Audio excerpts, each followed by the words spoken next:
tavern whispers of our village, ruled by the queen.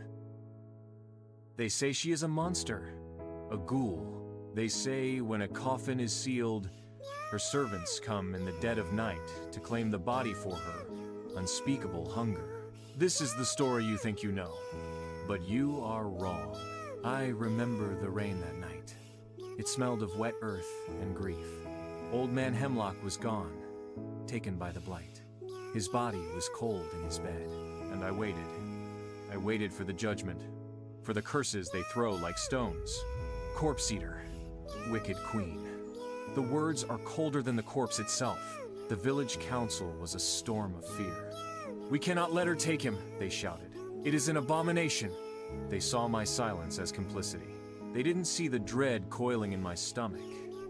They voted to bury him deep in the consecrated ground where her evil could not reach. They believed they had won.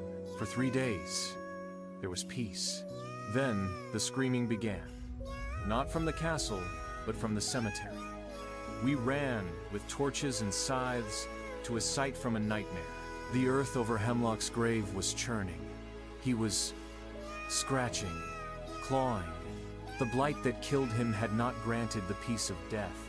It had granted a waking, hungry undeath. As we fought the thing we had buried, my mind raced. The gravedigger's son, who never got sick. The butcher's wife, who recovered from the fever when all others died. They had all been taken by the queen. A pattern, unseen, was clicking into place. I didn't run from the monster in the graveyard. I ran towards the one in the castle. I burst into her sanctum, expecting a throne of bones.